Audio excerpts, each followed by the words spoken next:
દુનિયામાં આશ્વાસન આપનારા ઘણા છે, પણ આશીર્વાદ આપનારું તો એકમાત્ર તું છે. દુનિયામાં પ્રોત્સાહન આપનારા ઘણા છે, પણ સાથ આપનારો તો તું જ છે. તું દુઃખ આપીને પણ તારામાં શ્રદ્ધા અમારી દ્રઢ કરે છે. તો આ સ્વરૂપ નિષ્ઠાની વાત. તો થોડો શ્રીનાથજી બાબાના સ્વરૂપનો પરિચય આજે પામી લઈએ અને પછી ચરિત્રમાં આપણે પ્રવેશ કરીશું. आप બધા दर्शन करवा जाता है, हम सब जाते हैं श्रीनाथ जी के दर्शन करने.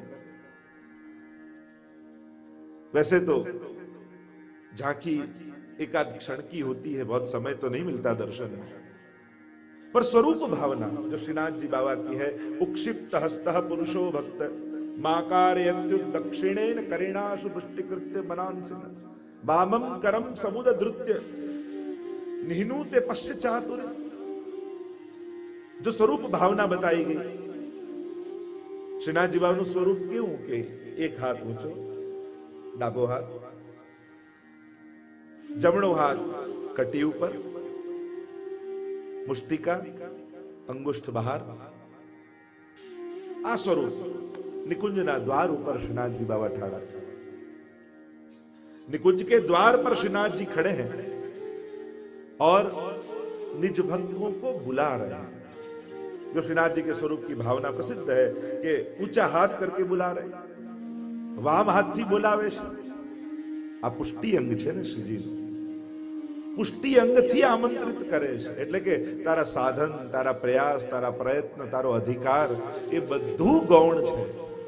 તું કેવલ મારું આમંત્રણ જોઈને દોડીને આવી. એ સમયે તારો સ્વભાવ, તારા કર્મ, તારા પુણ્ય, તારા પાપ એ કશાનો વિચાર ન કરીશ. હું જ્યારે બોલાવું એમ શ્રીનાથજી કહે છે, ત્યારે તું તારી સામે જોઈને ન દોડીશ, તું તારી નજર મારી સામે રાખીને દોડ. આ પુષ્ટિ અંગથી આમંત્રણ છે. અને પુષ્ટિનો અર્થ જ થાય કે જ્યાં પ્રભુ જીવના કાલ, કર્મ અને સ્વભાવ ત્રણેયનું અતિક્રમણ કરી, ત્રણેયને ઓળંગી અને જીવનો સ્વીકાર કરી લે, એનું નામ જ પુષ્ટિ છે. એટલે ડાબો હાથ ઊંચો કરી ઉક્ષિપ્ત હસ્ત પુરુષો ભક્ત આમંત્રિત કરી રહ્યા છે. આવ આવ આવ આવ. અને એ જ આમંત્રણથી આપણે બધા જ ખેંચાઈને આવીએ છીએ. આ શ્રીજીનું આમંત્રણ છે. ઘણી વાર કથા આદિ હોય ને, એટલે ઘણા કે તમે આવવાના છો, કે ના અમને આમંત્રણ નથી. તારું એમને એ જ કહું કે અમારો શ્રીનાથજી બાબા ઊંચો હાથ કરી તમને બધાને બોલાવે છે, હવે તારે કયા આમંત્રણની જરૂર છે? જેના લગ્ન હોય વરરાજા તમને કહી જાય, પછી કંકોત્રીને રાહ જુઓ. तो जिसका प्रसंग है, जिसका उत्सव है, वही श्री जी ऊंचा हाथ करके हमको आमंत्रित करते. जीव शरणे आवे એટલે જમણો હાથ મુઠ્ઠી વાળો, અંગુષ્ઠ બહાર. જીવના મનને પોતાની મુઠ્ઠીમાં ઠાકોરજી પકડી લે છે. આપણે પકડીએ તો ક્યારે છોડી પણ દઈએ, પણ શ્રીજી પકડે ને એક વાર જેનો હાથ એને ક્યારે છોડે. શ્રીનાથજી બાબા એ ભક્તના મનને પોતાની મુઠ્ઠીમાં બંધ કરી લે. હવે તું મારો થયો. અને એટલા માટે અંગૂઠો બહાર કાઢી ભાવનામાં બતાવ્યું કે અંગૂઠો માયાને બતાવે છે કે હવે આ જીવ મારો થઈ ગયો, તારા કામનો રહ્યો નથી. કારણ કે મામેવ યે પ્રપદ્યન્તે માયા મેતામ तरन्ति ते, जो मेरा है वही माया से तरता है. ये जीव मेरा हो चुका है, अब माया उस पर प्रभाव नहीं डाल सकती. अंगुष्ठ बतावे છે. આ એક પ્રસિદ્ધ ભાવ શ્રીનાથજી બાબાના સ્વરૂપનો. પણ એને અંતર્ગત અનેક ભાવો શ્રીનાથજી બાબાના સ્વરૂપના, એમની કંદરામાં રહેલા ચિહ્નોના થોડીક એની ચર્ચા કરીને પછી ચરિત્રમાં પ્રવેશ કરીએ. કારણ કે ભારત વર્ષમાં, આ ભારત દેશમાં અનેક સ્વયંભૂ પ્રગટિત સ્વરૂપો છે. અને એ સ્વયંભૂ પ્રગટિત સ્વરૂપનો સ્વયંનો પ્રભાવ છે. આપણે ચારે દિશામાં જોઈએ, ઉત્તર બદ્રીનાથ, આ બાજુ દ્વારિકાધીશ, આ બાજુ જગન્નાથજી, નીચે શ્રી રંગજી, અને મધ્ય તું ગોવર્ધન નાથો, બોલો ગોવર્ધન नाथ की जय। और भारत के मध्य में श्री गोवर्धन नाथ विराजता। અને ત્યાં સુધી ગર્ગ સંહિતામાં તો કહ્યું કે ચારે ધામની યાત્રા કરો, પણ આ પાંચમા ધામમાં ન આવો ત્યાં સુધી તમારી યાત્રા અધૂરી છે। શ્રી ગોવર્ધન નાથજી સ્વયંભૂ સ્વરૂપ। દેખો પુષ્ટિ માર્ગ એનો વૈભવ શું છે? મંદિરો ગમે તેટલા મોટા થાય એનાથી જીવનો ઉદ્ધાર નથી થતો, પણ એમાં બિરાજતા આ અલૌકિક સ્વરૂપોથી જીવનો ઉદ્ધાર થાય છે। પુષ્ટિ માર્ગનો વૈભવ, પુષ્ટિ માર્ગમાં બિરાજતા આ બધા સ્વયંભૂ પ્રકટિત સ્વરૂપો છે। કેટલા સ્વરૂપો પુષ્ટિ માર્ગમાં બિરાજે છે કે જે સ્વયંભૂ પ્રકટિત છે, જે કોઈએ બનાવ્યા નથી, પ્રભુ પોતે જ એ મૂર્તિ સ્વરૂપે પ્રગટ્યા છે। અનેક અનેક અવતાર જે પ્રભુના કહીએ છે, તો એ તો ભગવાન અંશ કલા આવેશ આદિ અવતાર લે, પણ આ સ્વરૂપ સ્વયં પ્રભુનું જ સ્વરૂપ છે। એ તો જેમ કથા ચરિત્ર આપણે જોઈશું ત્યારે આપણે ચર્ચા કરીશું। તો સ્વરૂપની ભાવનાનો થોડો વિચાર જો આપણે કરીએ તો પ્રસિદ્ધ છે, ઊંચો હાથ કરીને બોલાવી રહ્યા છે, જમણા હાથથી મનને જીવના બંધ કરે છે, માયાને અંગુષ્ઠ બતાવે છે, અને રાસનો એક ભાવ પણ બતાવ્યો કે આ જે મુદ્રા છે ઠાકોરજીની એ રાસની મુદ્રા છે, નૃત્યની મુદ્રા છે। અને નૃત્યની મુદ્રામાં જેમ રસ ઉદ્દીપન, રસ પ્રગટ થાય, એમ સમસ્ત રસોનું દાન અહીંયા શ્રીનાથજી બાબા કરી રહ્યા છે। એટલે બીજી ભાવના એ બતાવી કે જે સાહિત્ય શાસ્ત્રમાં કહેવાય વિભાવાનુભાવ વિચારી સંયોગાત રસનિષ્પત્તિ। વેદમાં બે પ્રકારે પરમાત્માનું વર્ણન છે, જ્ઞાન રૂપ પરમાત્મા અને બીજું રસરૂપ પરમાત્મા। सत्यम ज्ञान अनंतम ब्रह्म, एक ज्ञान रूप परमात्मा की चर्चा वेद में है, और एक चर्चा है रसो वही सह, वह रसरूप है। और हमारे पुष्टि मार्ग में ये रसरूप परमात्मा का अनुभव जीव कैसे करे उसका प्रकार आचार्य चरण ने बताया। तो आ रसो वही सह एवा श्रीनाथ जी बाबा, અને એમાં એ રસની ઉત્પત્તિ કેમ થાય? જેમ કોઈ ફળ હોય એનું તમે રસપાન કઈ રીતે કરી શકો, એ રસ તમારા સુધી કેમ પહોંચે? તો કે વિભાવ અવિભાવ અનુભાવ વ્યભિચારી સંયોગાદ રસ નિષ્પત્તિ। આપણે એનો કદાચ વિસ્તાર નહીં કરું, પણ રસશાસ્ત્ર પ્રમાણે શ્રીનાથજી બાબાની કંદરામાં જે ચિહ્નો છે એ જે રસશાસ્ત્રમાં બતાવ્યા, વિભાવ અનુભાવ વ્યભિચારી ભાવ, આ ઉદ્દીપન વિભાવ, આલંબન વિભાવ, એના દ્વારા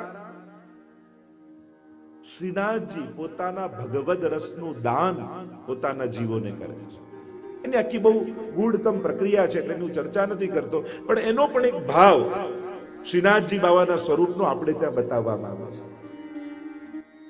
અમુક વિભાવ આલંબન વિભાવ રૂપ છે, જેનો આધાર લઈને રસ થાય, ઘણા અનુભાવ છે, એવી ઘણી બધી ચર્ચા રસશાસ્ત્રમાં છે। તો સાક્ષાત રસો વૈ સહ એવું આખા ભારતમાં કોઈ ભગવત સ્વરૂપ હોય તો એકમાત્ર શ્રીનાથજી બાબા।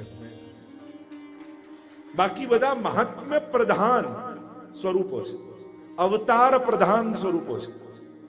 જેટલા બીજા ભારત વર્ષમાં બિરાજે છે એ બધા મહાત્મ્ય પ્રધાન કે અવતાર પ્રધાન, રસ પ્રધાન કોઈ સ્વરૂપ હોય તો શ્રીનાથજી છે।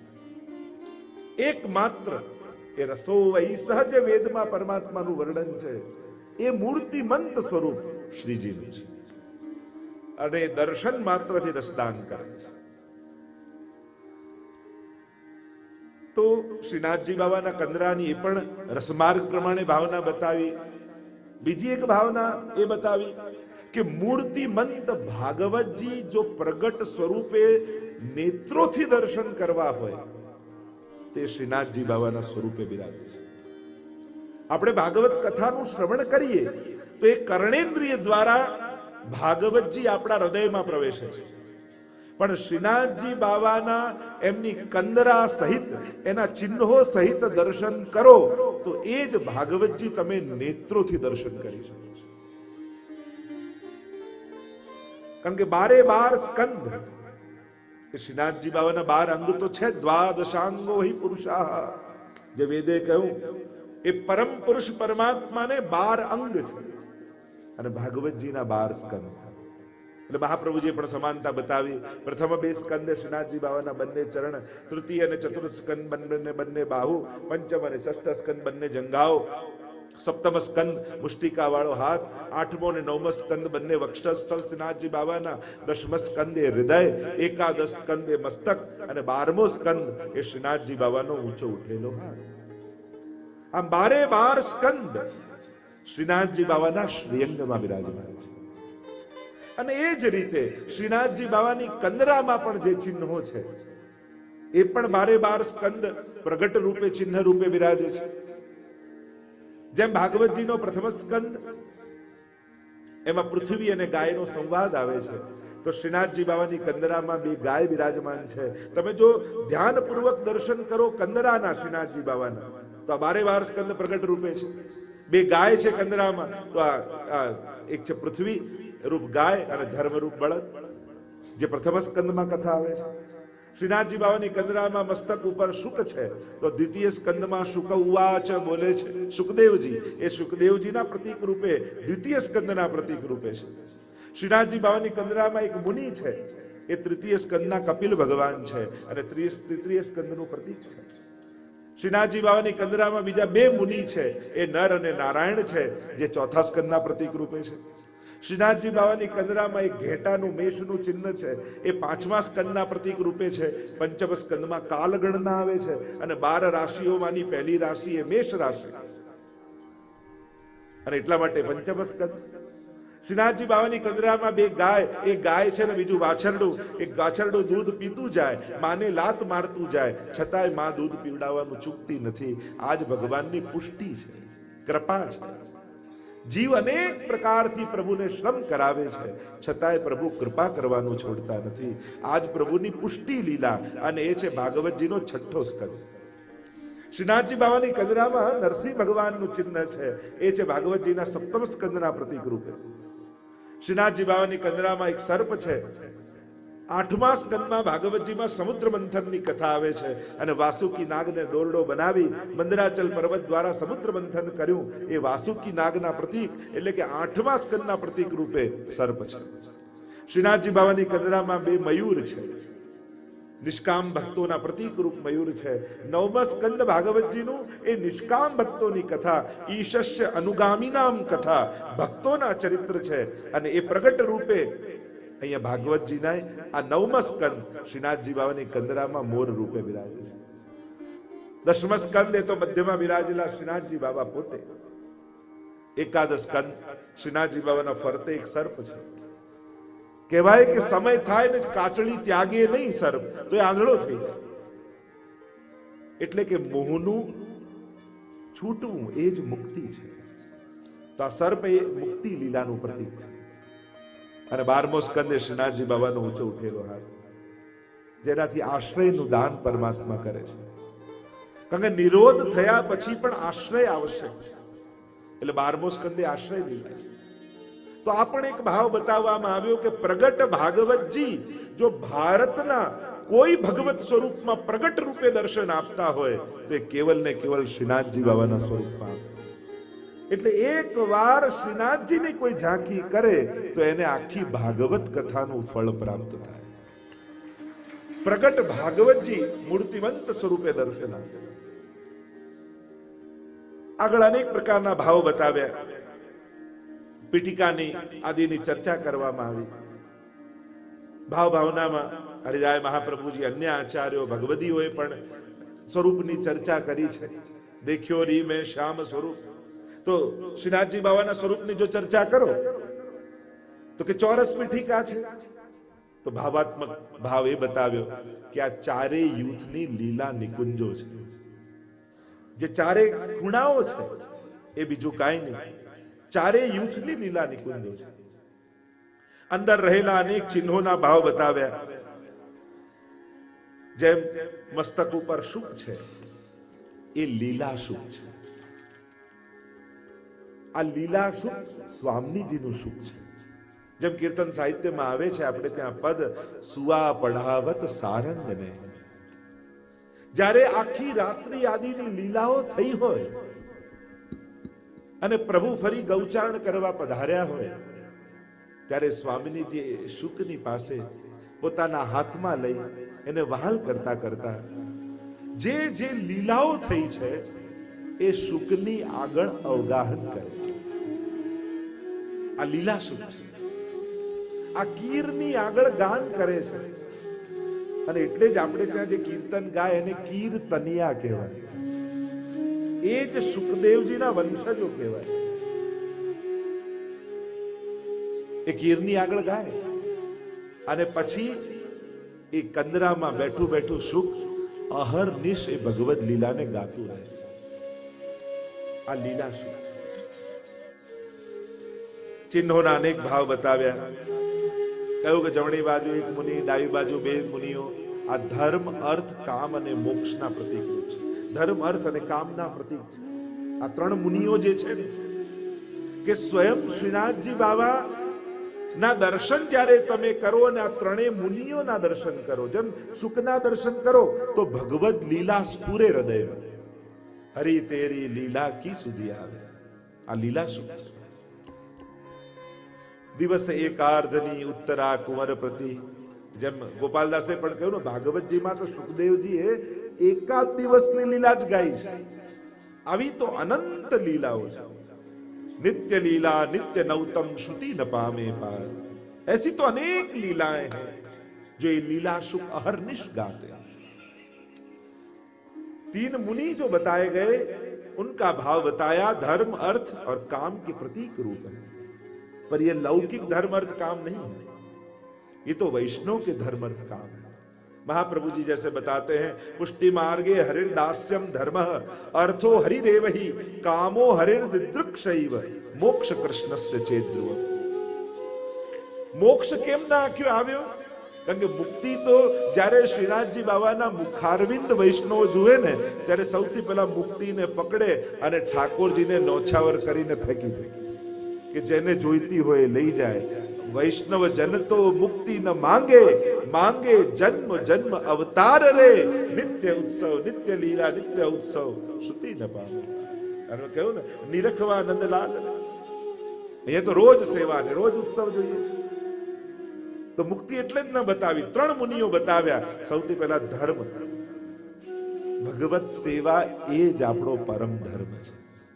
અને એટલા માટે દૈવી જીવો જ્યારે આ મુનિઓને જુએ છે, ત્યારે આ ત્રણેય પુરુષાર્થો વૈષ્ણવની અંદર જાગૃત થઈ જાય છે. આ બધા ઉદ્દીપક રૂપ છે.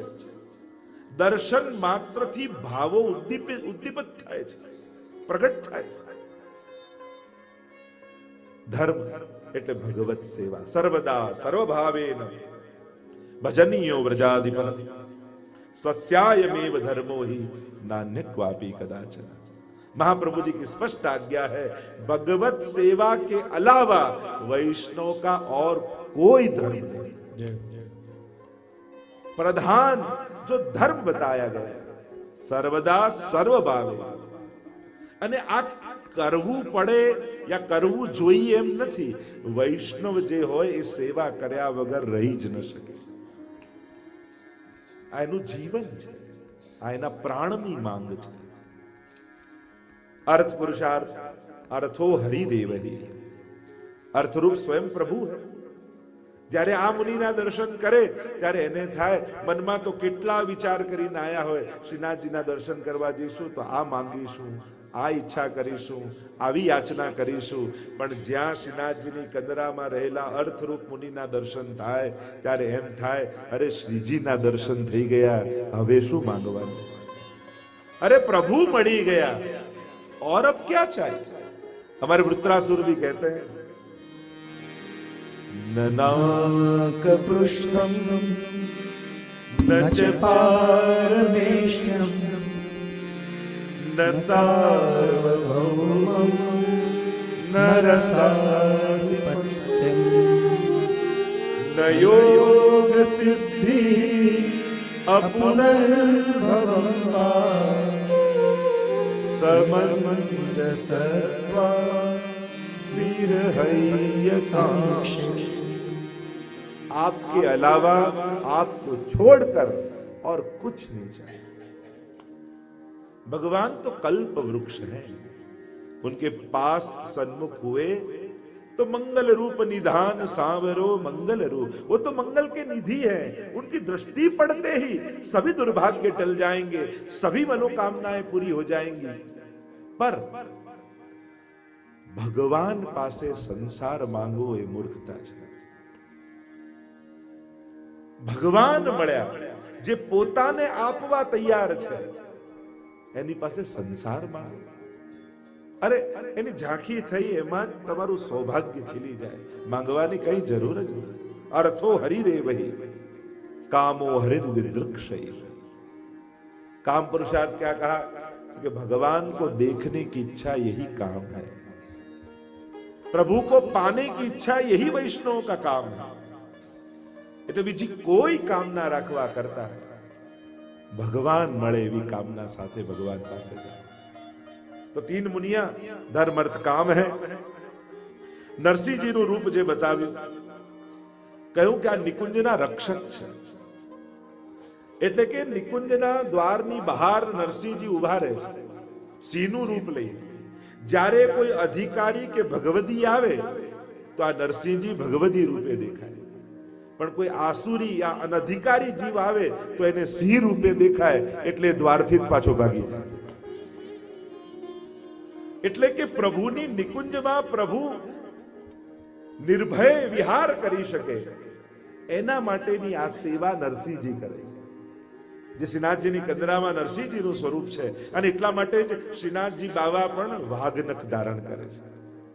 વૈયાગ્ર ભૂષણ જે શિક્ષાપત્રમાં કહ્યું, કારણ કે જ્યારે નિકુંજમાં શ્રીજી પધારે ત્યારે ત્યાં નિર્ભય વિહાર કરવા માટે એ વાઘનખમાંથી એક ક્ષણે નરસિંહ પ્રગટ થાય છે અને નિકુંજના દ્વાર પર ઉભા રહે છે અને અનધિકારીને આવતા રોકે છે, કેવલ અધિકારીનો પ્રવેશ કરવા દે છે। નરસિંહજીની ભાવના બતાવી। મોર જે છે એ નિષ્કામ પ્રેમના પ્રતીક છે એમ કહ્યું। યા એ રસના મત્ત થાય મયુરો ત્યારે મોર પીછ ફેલાવી અને મયુરના નૃત્ય કરતા હોય છે।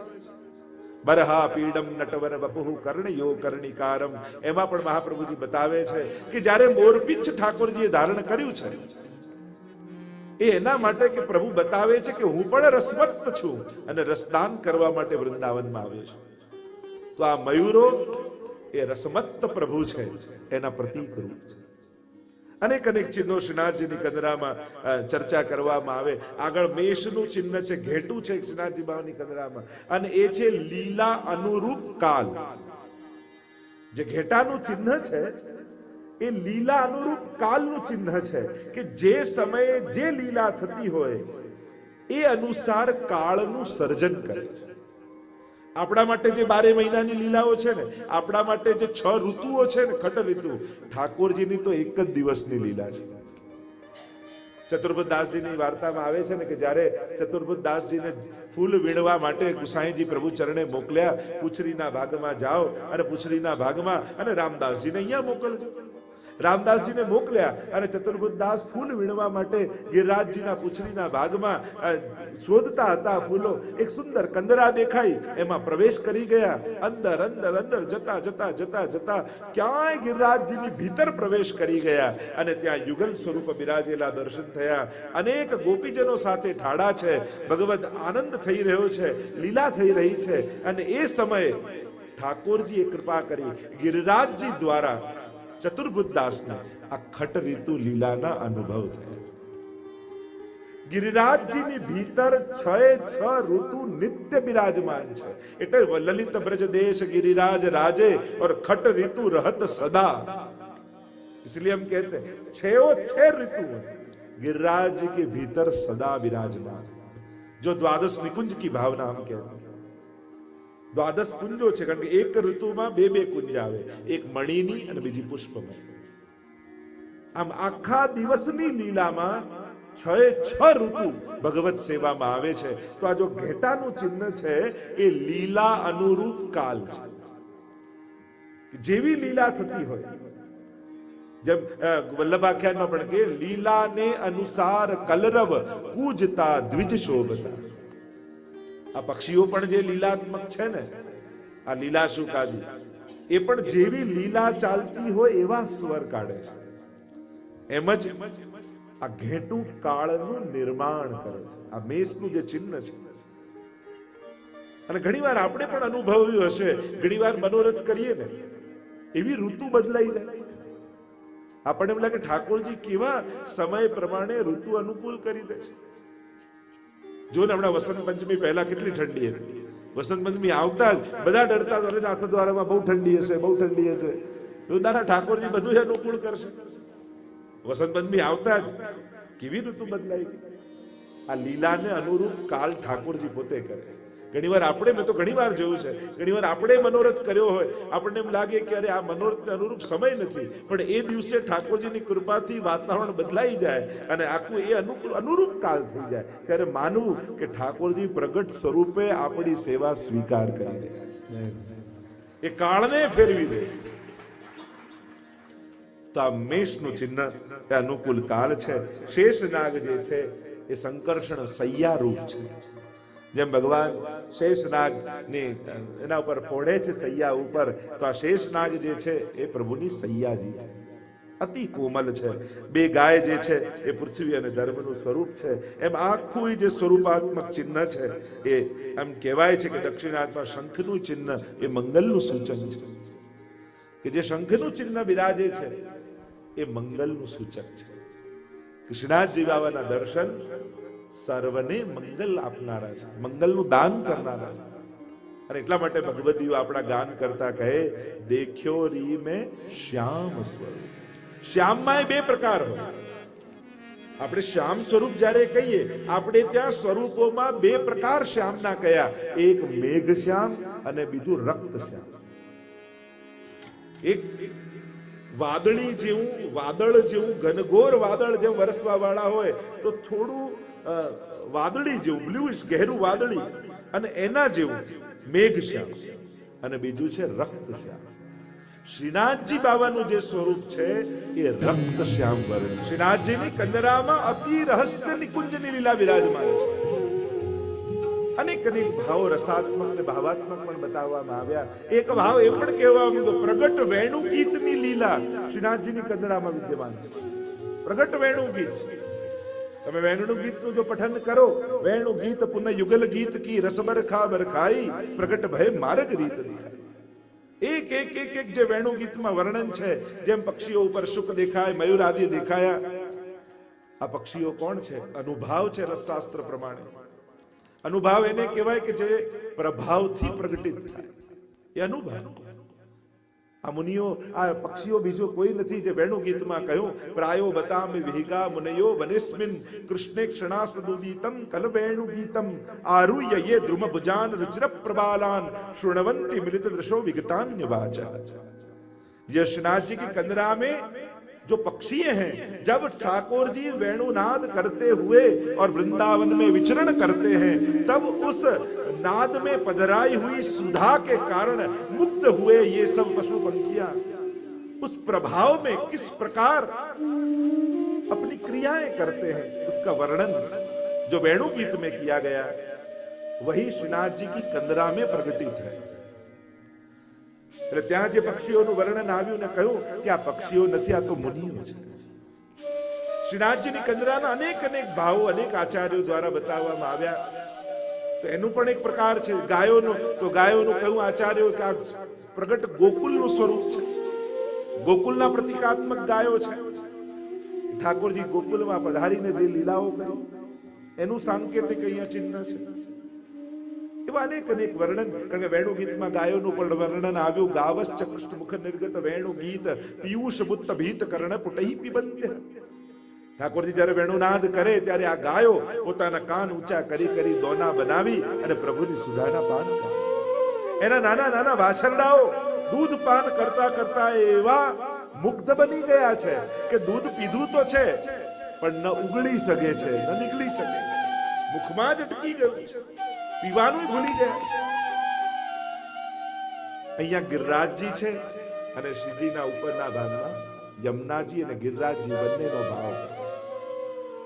એની પણ ભાવના બતાવી કે કંદરામાં બંને બિરાજમાન છે. ગિરિરાજની કંદરા દેખાશે, શ્રી યમુનાજી આ બંને બિરાજમાન છે.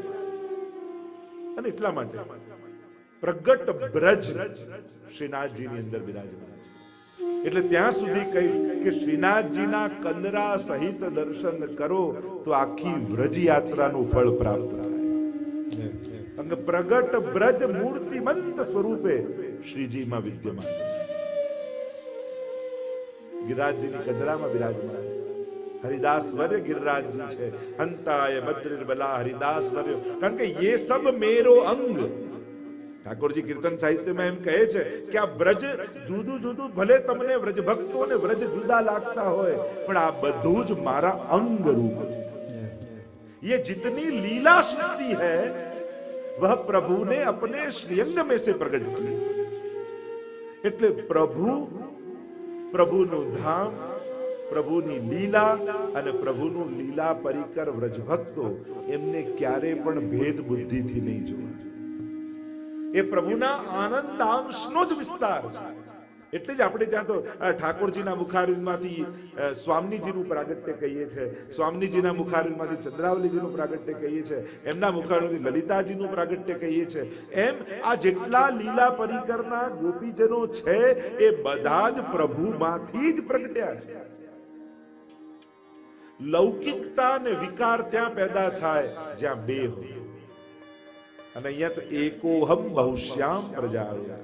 અહીંયા જુદા જુદા દેખાતા હોવા છતાં તત્વતઃ બધા એક જ છે, બધા જ લીલાત્મક છે. અને એટલા માટે પ્રભુની લીલા અને લીલા સંબંધી વ્યક્તિ આ પાત્રોમાં ક્યારે પણ લૌકિક બુદ્ધિનો વિચાર નહીં કરે. કારણ કે અહીંયા બીજું કોઈ છે જ નહીં. રાસમાં જેમ સુખદેવજીએ કહ્યું, રેમે રમેશો વ્રજ સુંદરી ભી યતાર બક સ્વપ્રતિબિંબ વિભ્રમ. જેમ એક નાનકડું બાળક પોતાના પ્રતિબિંબને દર્પણમાં જોઈ એની જોડે રમતો હોય ને, એવી આ લીલા એ રાસ લીલા છે. તો અહીંયા ગિરિરાજજી પણ છે અને શ્રી યમુનાજી પણ બિરાજમાન છે. શ્રીજીની ભીતર બધા જ સ્વરૂપો છે. તો ઘણીવાર પ્રવચનમાં એ કહું ને, ઘણીવાર શ્રીનાથજીનું આપણે સ્વરૂપ બિરાજતું હોય, ચિત્ર સ્વરૂપ સેવામાં બિરાજતું હોય, પછી આપણને એમ થાય લો બધાને ત્યાં બિરાજે, ગિરિરાજજી તો છે નહીં, હવે પધરાવો. પછી એમ થાય ઓ યમુનાજીના લોટી તો બિરાજવા છે, પછી હવે યમુનાજી પધરાવો. પછી કે બધાને ત્યાં મહાપ્રભુજીનું આ બિરાજ, હવે મહાપ્રભુજી પધરાવો. કરો એનો ના નહીં, એનો પણ એક આનંદ છે, સ્વરૂપાસક્તિનો પણ એક આનંદ હોય છે.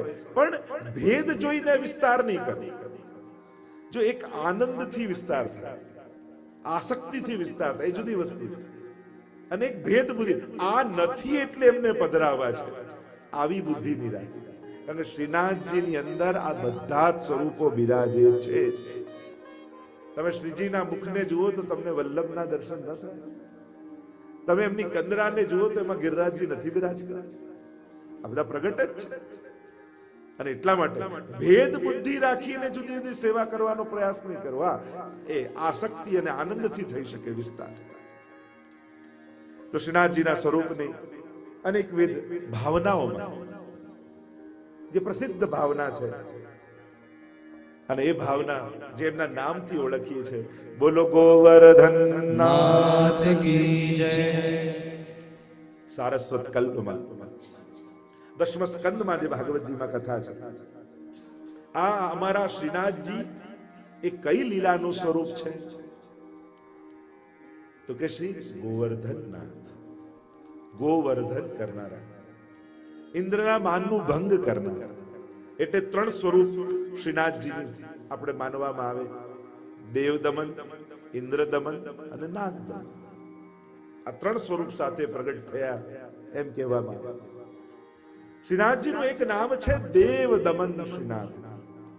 અને આ નામ કોઈ પુષ્ટિમાર્ગી કે આપણે જ આપ્યું એમ નથી, આ ગર્ગ સંહિતામાં નામ આપેલું છે ગર્ગજી. કે આ રીતે દેવ દમન રૂપે શ્રીનાથજીનું સ્વરૂપ ગિરિરાજજી માંથી પ્રગટ થશે. આટલા હજારો વર્ષ પહેલા ગર્ગજી કહી ગયા છે. પ્રગટ્યા તો હમણાં 550-600 વર્ષ પૂર્વ. પણ હજારો વર્ષ પહેલા ગર્ગજીએ ગર્ગ સંહિતામાં નામ સાથે, સ્થાન સાથે, સમય સાથે ઉલ્લેખ કરે. અને એટલા માટે શ્રીનાથજીનું એક નામ છે દેવ દમન. જેમ દશમસ્કંદની કથાનું તમે અવલોકન કરો તો શ્રીનાથજી બાબાએ, શ્રી કૃષ્ણએ અનેક દેવોનું દમન કર્યું. કારણ દેવતાઓને જ્યારે દેવતા પદ મળ્યું, શક્તિ મળી, સામર્થ્ય મળ્યું, પદ મળ્યું, તો પોતાને ઈશ્વર માનવા લાગ્યા. એમને એમ થયું કે અમારે કારણે દુનિયા ચાલે છે, અમારે કારણે સૃષ્ટિ ચાલે છે. અને એટલા માટે ત્યારે ઠાકોરજીએ આ બધા દેવોનું દમન કર્યું. તમે દશમસ્કંદમાં કથા સાંભળશો તો આવશે કે પ્રભુએ વરુણ દેવનું દમન કર્યું, ઇન્દ્રનું માન ભંગ કર્યો, બ્રહ્માજીનું દમન કર્યું, અનેક અનેક દેવોના દમન કર્યા. એવી કથા સુપ્રસિદ્ધ છે. અને એટલા માટે શ્રીનાથજીનું નામ છે દેવ દમન. શ્રી પ્રભુને પ્યારા શ્રી યમુનાજીના લાડીલા એવા રસિક સત્સંગી વૈષ્ણવોને જે શ્રીના આ વચનામૃત ગમ્યા હોય તો આ વિડીયોને લાઈક કરજો, શેર કરજો અને કમેન્ટ બોક્સમાં જય શ્રી કૃષ્ણ જરૂર લખજો. અને અમારી ચેનલ શ્રી વલ્લભને સબસ્ક્રાઇબ કરવાનું ભૂલશો નહીં. સર્વે વહાલા વૈષ્ણવોને ભાવથી જય શ્રી કૃષ્ણ.